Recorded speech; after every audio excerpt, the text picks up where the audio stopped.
Good afternoon, everybody. First of all, am I up too high? Am I straining your neck? Should I come down? No, I feel I'm tall as it is. I think this is taking it to another level. So if any of you have a neck strain, please let me know. I'll come down, all right? Along with this, there's two things. First of all, I want to say thank you so much for joining in this session. It's truly gratitude from my side, because there's many other places you could have been, but you're here and I really appreciate that. And the other part is, there's a word in here that I hope isn't too misleading, and I want to clear it up straight away, because crafting cultures of excellence.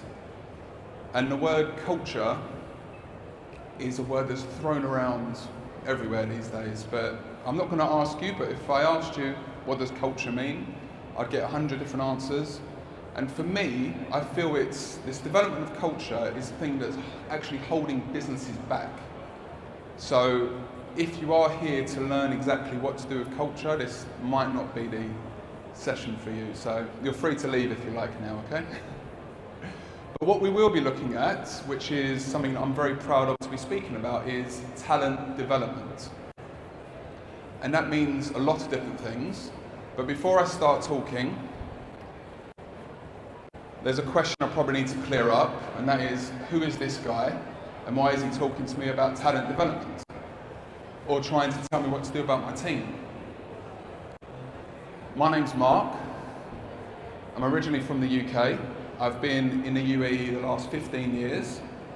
And when I came to Dubai 15 years ago, first of all, I had to learn very quickly that the British way of doing things, if you try and do that, you leave here quicker than you came. So you have to adapt to the culture, you have to adapt to how things are done here. And that, I feel very proud that I've been here 15 years and I've been able to adapt in that way. But another reason why I'm up here, and I use this as a prompt, but when I started in my first job in Dubai, I was given a manual and I was told to go to the corner and read this. And I didn't speak to anyone for 3 days.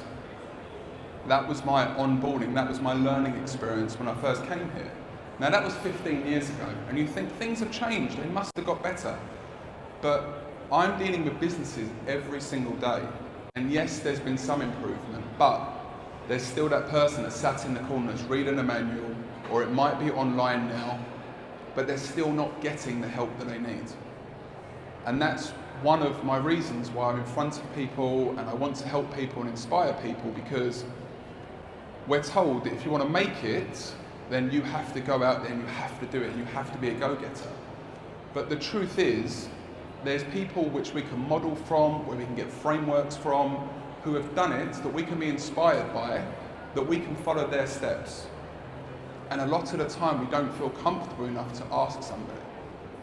But if somebody feels that you're coachable, they would give you their time. Please remember, you are of value. And that's what I try to do when I speak to people. My day-to-day is that I work with companies and I train teams, and I'm into people development. And the focus is relationship management, offering value to clients.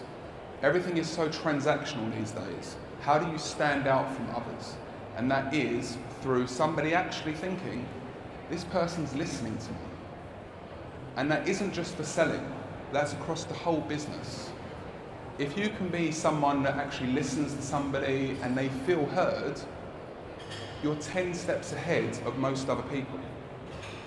People say selling is about talking. It's far from it. It's about listening. So I hope that we go on this journey now for the next 27 minutes or so, and there'll be some things which you might be able to take, or you will be able to take and apply to your everyday. Because there's a saying, and it is, knowledge is power. But I don't believe in that. I believe in applied knowledge is power. You can read 10 books a day, you can search the internet for everything you want, but if you're not actually going to go, let me try and apply that to what I'm doing, then how do you know if it's going to work? And how do you know if it's going to work for you?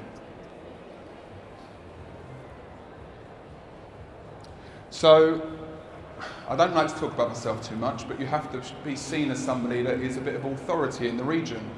So these are some of the companies that I've worked with, and what I'm proud of is after doing training with them, they're actually still open. The businesses are still open, so I haven't done that much of a bad job, okay? But these are companies that I'm proud to have worked with over the years that I've been in the region.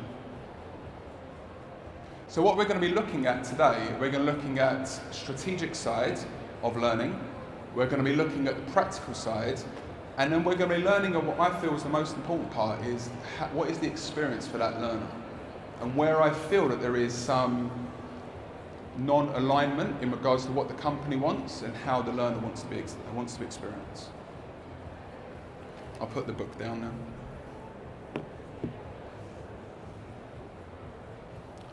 I keep on forgetting I've got the screen here. So, do we know this man? Pretty much everyone knows him, yeah? Clients do not come first. Employees come first. If you take care of your employee, they will take care of your client. Now, when I ask this question, is the client the most important? Everyone says yes. But I say no, the employee is the most important. Now, if the company looks after the employee, or the colleague, or the person that works in the business, what's going to happen is they are going to feel good, they're going to feel appreciated, they're going to feel wanted. And that then reflects on the people that they're speaking to each day, which are our clients. How many times have you walked into a store, spoken to somebody, and the person on the other line or in front of you is just miserable? And your whole experience of what you have of that business you're dealing with went completely down the pan. So, on a selfish side for a business, the great thing is if you invest in your employees, then the outcome is going to be that the clients will be happy, they're probably going to spend more, they're going to stay with you longer, and that's pretty much the ROI that we want. You make the investment in the team, that reflects to the company and the employee and the client, and it's a win-win for everybody.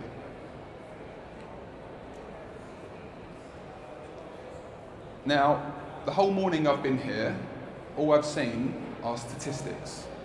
And I'll tell you now, this is the only statistic we're going to see in this presentation, okay? 87% of people know there's a skill gap. Study by PwC, employees say their company is upskilling.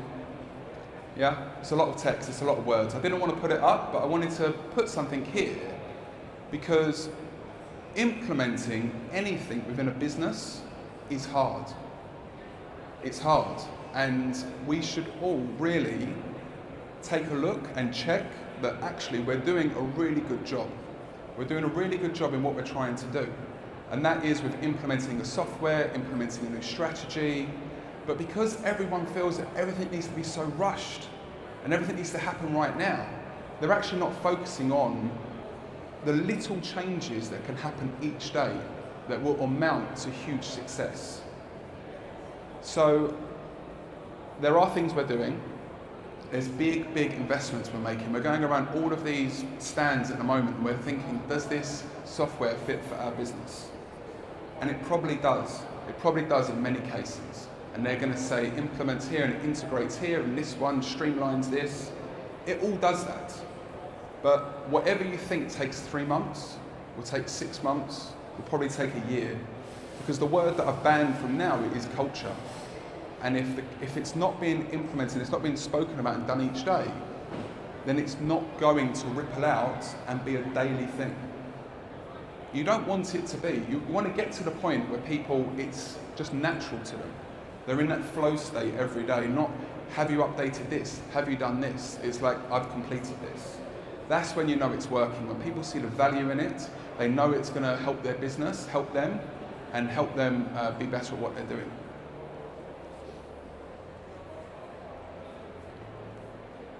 So, when I say mistakes that I see within the business, and I don't want to talk about statistics, it's because every day I'm dealing with companies, or I'm working with companies that have problems.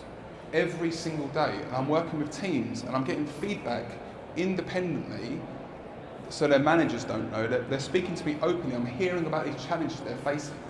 So I don't want to talk about 25% of people here, 50% of people here.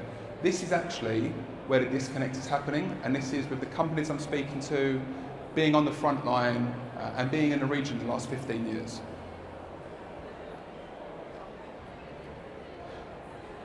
So one thing which I feel is a massive disconnect is, are our behaviours matching our intentions? Now what I mean by that is, I will come in and I would do sales training. Okay, they've booked me, brilliant, absolutely amazing. I'll come in and my opening speech is, the company have invested in you. They want to ensure that you're going to go to the next level, and here, turn off your phones, turn off your emails. Let's completely disconnect, and let's actually learn something and apply it in what I call a safe environment. Let's get uncomfortable enough that when we're out there, we then feel comfortable. Everyone's like, yeah, let's do it, let's do it. All of a sudden, we get a knock, the manager comes in, he's like, I need to speak to one of these guys. You've just told me I've got these guys for 2 days. Why are you taking them out of there? Now that's just one example. I never, ever, ever do training at the end of the month, especially with a sales team. Yeah, they've got those numbers to hit, they've got those emails to send out. And the funny thing is, the phone call, there'll be a call and the person will go to answer the phone, and I'll say, let's answer it now. Let's actually put them on loudspeaker and we'll solve this together. This is actually a real life situation. And it turns out it's his wife calling, or it's just something completely not to do with work, but it was a very, very important call. So I'm just interested to know, like, how much are these phone calls and emails that are so important, if you can just take that knowledge from that day and actually call them later on and see if you can apply what you're doing to that phone call, you'll probably have a better outcome. And what I say as well is, and this is a little bit of a sales technique or tactic, if you keep on answering the phone call, if you think it's easy, yeah? You've got to make them work for it a little bit as well.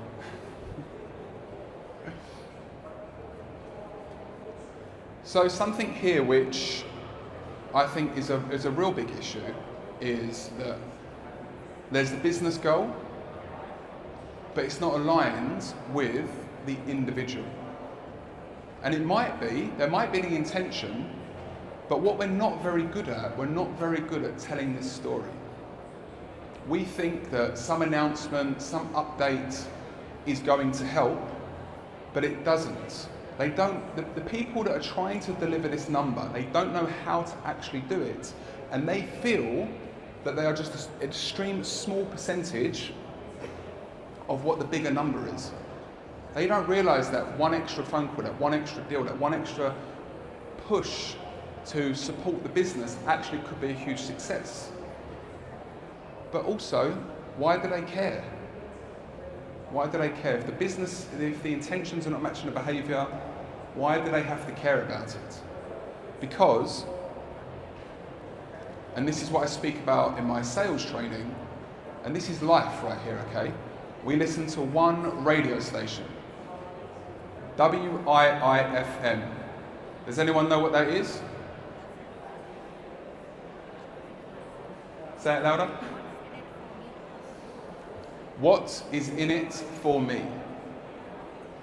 You're sitting here now and you've given me an opportunity, okay, but as the minutes have gone on, you're thinking to yourself, can Mark be of value to me? If he isn't, then I've got a decision to make, to either stand up and exit left or stick around and be polite. But there's people that will walk out because along the way, some things might not click. But this is what our clients are thinking, this is what our employees are thinking, this is what our teams are thinking. What is in it for me? Now, we all want to believe that everyone comes to work and we love the company, we love what we do, we are a team company. But the truth is, most people, a lot of people, are there to work, provide, and go home. They want that balance in life, okay? So what is in it for them? That is all that we're thinking about. And if we can apply that to everything we do on a daily basis and actually position it to somebody where it's of value to them, and I dive deeper into this into the training, but it's from seeing it from a client's perspective or from an employee's perspective. If you can understand what makes them tick, because what might be of value to me might be very different to others. So again, you've got to understand who that person is you're speaking to. And everyone's in the HR industry here in some sort, okay?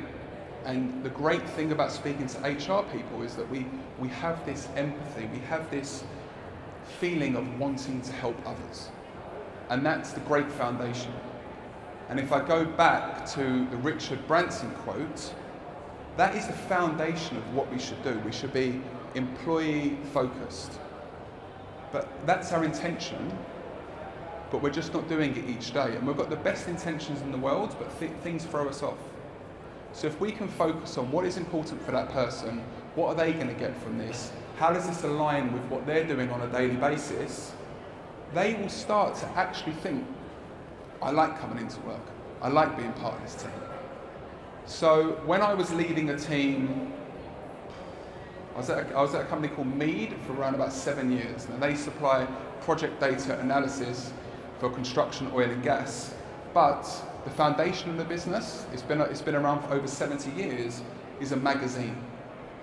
Now the magazine is pretty much a giveaway. We do events, it's a giveaway. You buy a subscription, it's a giveaway. It's the foundation of the business, and it was just given away.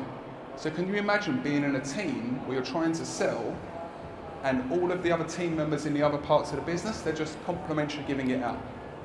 That's horrible, isn't it? So I was lucky enough to lead this team. I had an internal promotion, and I spoke, and yes, they wanted to make money, but they wanted recognition. They wanted to be heard within the business. Now, it's a subscription business, and we looked back at all of the years, and we'd never actually hit a month in a month. That means that if we've got 100 subscriptions to renew, we never actually got them to renew fully in that 1 month. It was always a week later, 2 weeks later. So I looked at this and I was like, right, let's set this goal. And I made everybody aware across the business. Now these guys, literally, no one was valuing them, no one appreciated them at all. But we got people to get on board with this. And we had this chart, and we'd have a whiteboard, and the numbers, everyone would give an announcement, I got another subscription, and the numbers were coming down, and we were getting closer to that number, closer to that number. Everyone around the team is like, how can we help, who can we call?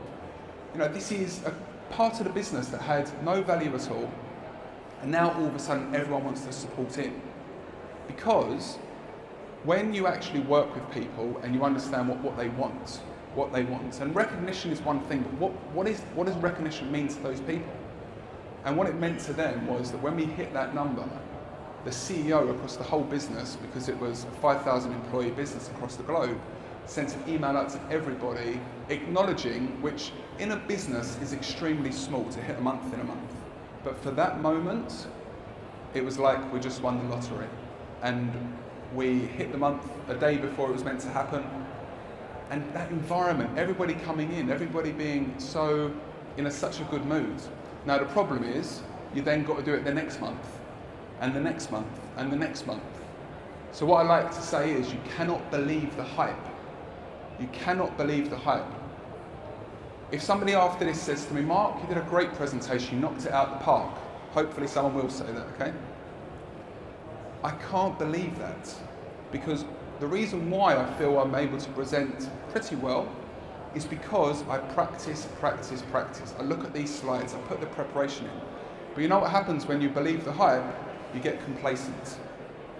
And that's where all these top achievers, they've been given the praise because that's the culture we want to build. We should acknowledge when somebody does well, but we have no plan when they start to derail off. We put them on a pip, okay? But we need to keep them motivated, And again, what is in it for them? They don't realise that what they did, the reason why they hit that number then is because of the work they've done for 3 months. But we're all cheersing them, we're all celebrating what they've done, and they forget they have to keep on going.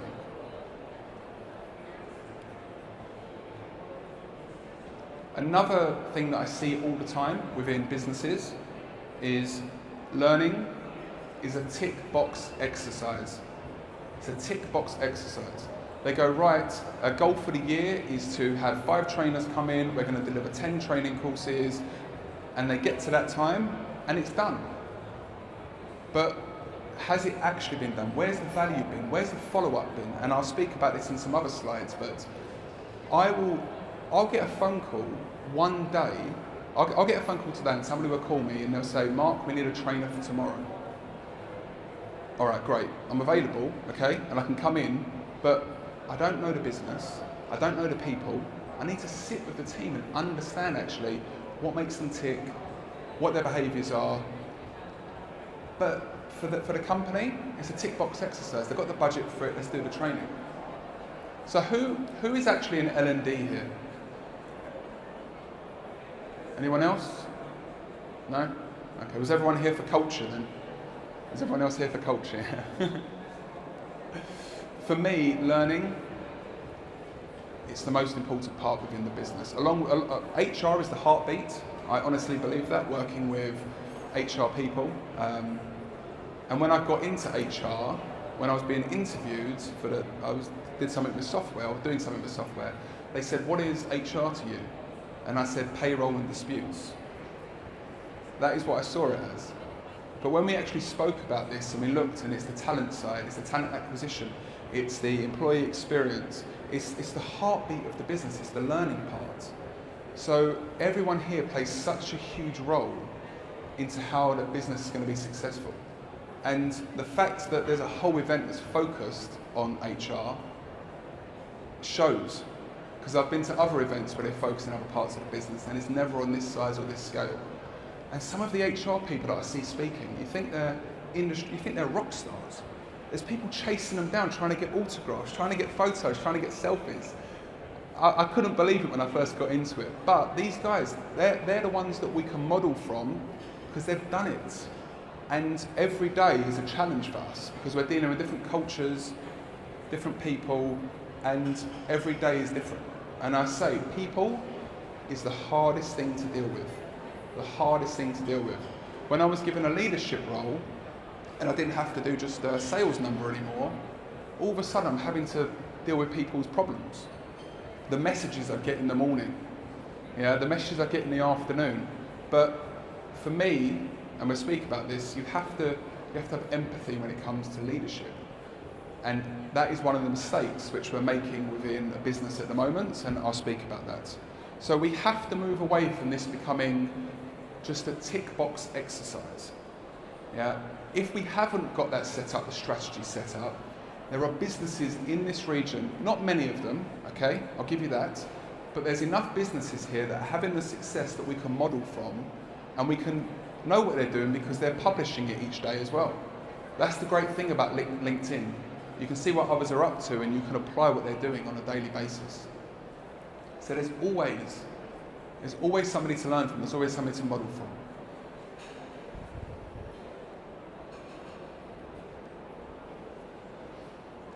This is another big issue. Not that flip-flops are banned in the office, okay? There's too much flip-flopping. And people call this being agile. I call it not knowing what you're doing, okay? Let's try something new, let's do something different, let's apply something different.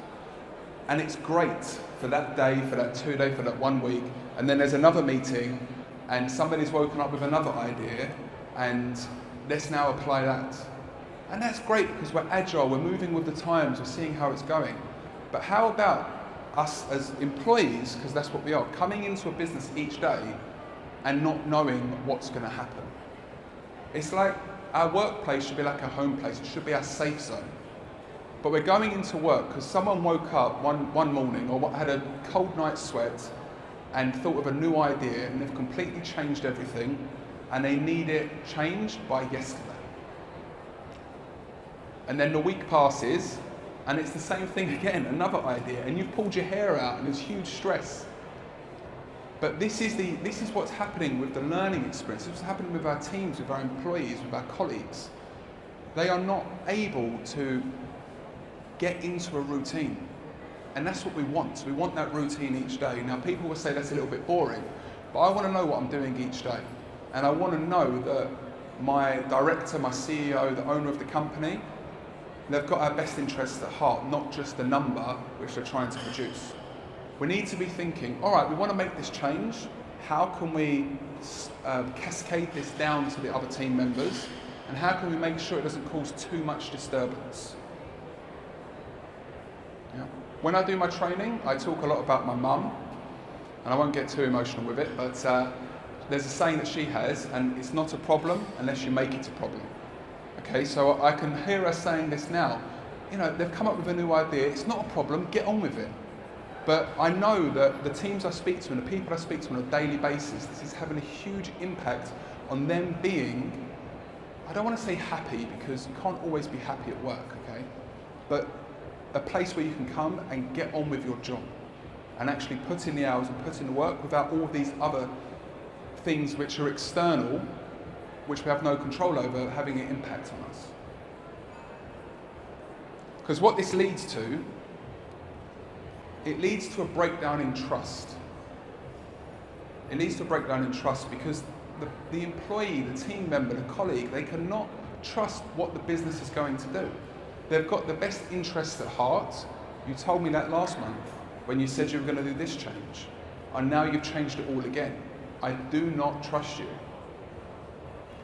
That is what our team members, and I can see some people nodding now because it's what's happening on a daily basis. We've got the best intentions in the world to make these changes, to be agile, but the experience that the learner, that the employee is having with what we're doing, it's messing things up.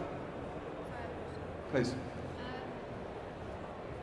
How do you change that though? Because ultimately the new direction of the business is up to the new direction of the business. The CEO cares about the success of the business, and that's the new direction we're taking. So how do you mitigate that and prevent that from happening? So your name? Louise asked, like, how do you prevent that from happening? And that's what I'm always worried about with these slides. Somebody's going to ask a question like that. Sorry. No, it's fine. It's fine. Absolutely. It makes me uncomfortable, but it's good. All right, it's good. All right, this is where I want to be. So, from what you've said there, how do we? So you're saying there's a breakdown of trust. Yeah. People want to do something different. Ultimately, that's the business direction. Yeah. So you and the CEO wants, and we need to do that as a business. So how do you prevent that from happening? How do you prevent the breakdown from happening with the new direction? So how is the CEO making those decisions? Is he actually listening to what's going on in the business? Market. Partly. No, listening to the market. Listening to markets. Okay. The demand of the market tells us what's happening. Yeah. We have to take a new direction. But also the team who are on the front line each day. When I talk about selling as an example, they're the ones that are dealing with the client in the front line. So are we listening to what the company's saying? But along with that as well, this is what I say about the storytelling side of it. And there's one slide which I'll come to, but I'll jump on it now, okay? You need to get people to go on the journey with you.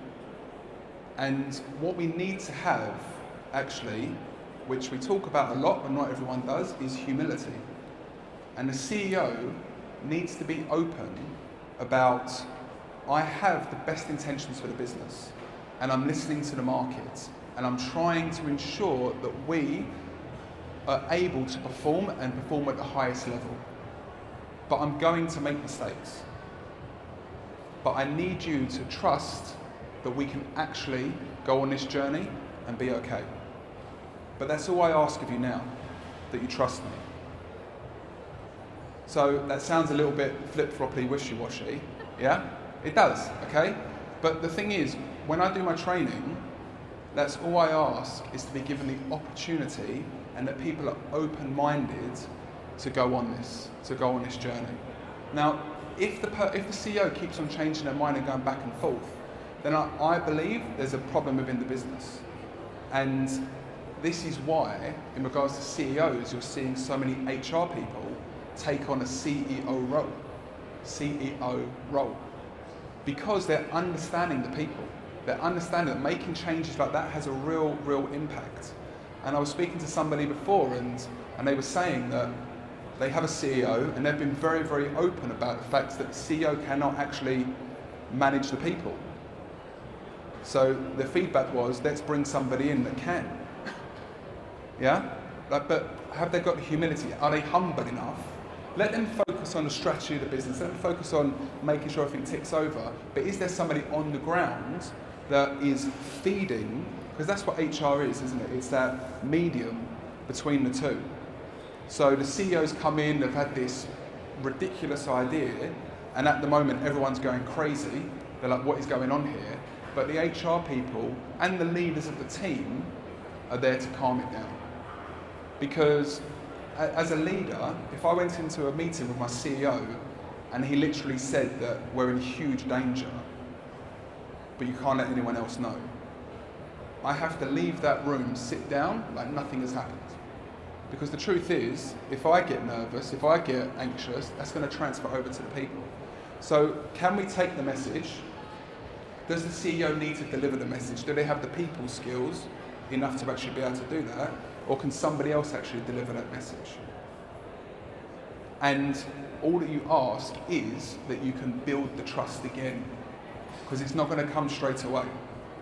But like any relationship, a relationship built on trust, once it's gone, it's gone. Things can linger on, but truthfully, if somebody feels that they can't trust that person anymore, then they'll probably start to look elsewhere. That's life right there.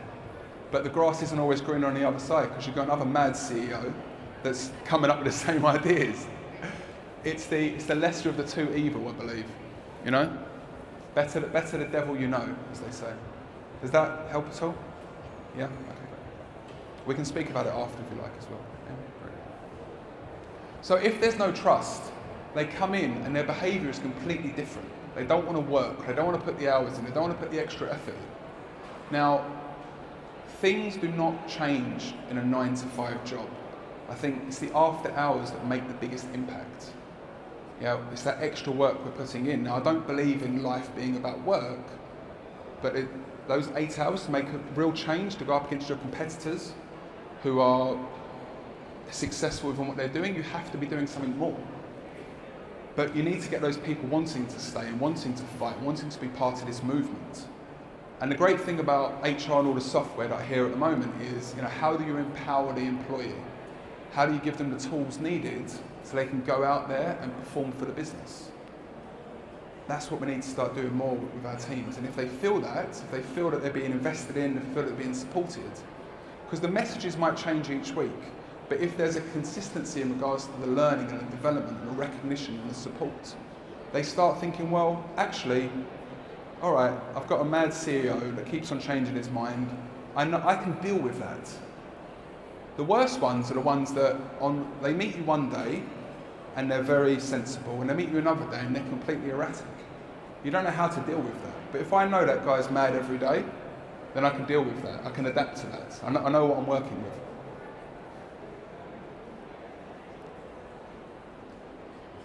So what there isn't enough of, there's no learning journey defined. Because what people want to know is, how do I get from A to Z, and what journey do I need to go on for this to happen? And the best intentions will be made, and they'll be like, hey, let's do some learning, let's do some development. But people want to know, and it's something to do with like succession planning as well. Somebody wants to go to the next level. What does that journey look like? But it's either being defined and being changed around, or nothing is happening at all. So like anything, there's the customer journey. When a client comes in and the journey they go through, all the way through to them buying, that's the journey they go on. We could define that, but what is the learning journey that we're defining? Are we actually defining that on every single step? So rather than, I don't want to shoot myself in the foot here, but rather than bringing me in to do the training, actually sit down and go, right, we've got this team of people here. How do we get them to the next level? What are those steps that we take? And what does it mean for them to skill up from an executive to a director?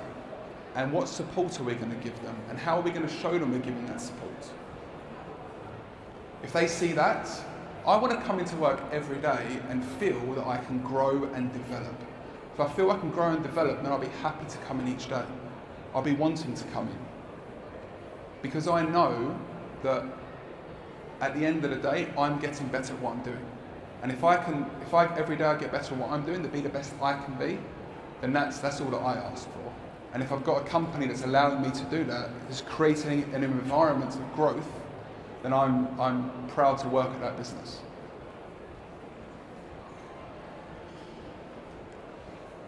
So this guy here is one of my inspirations, but finish.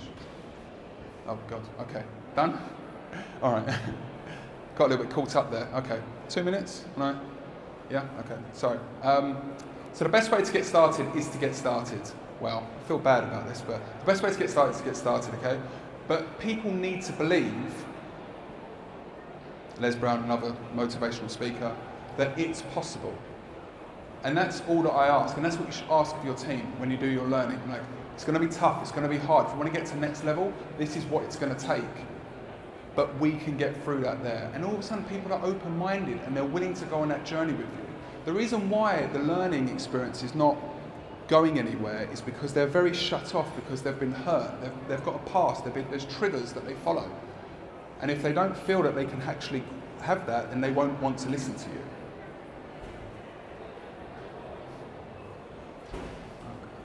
Got quite a few slides here left actually.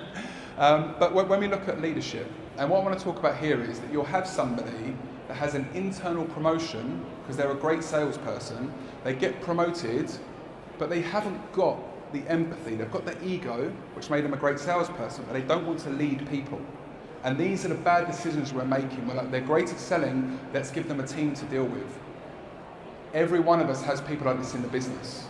These are facts. We've got managers like this, and we're like, they should not be leading me. I don't care if they're hitting their number.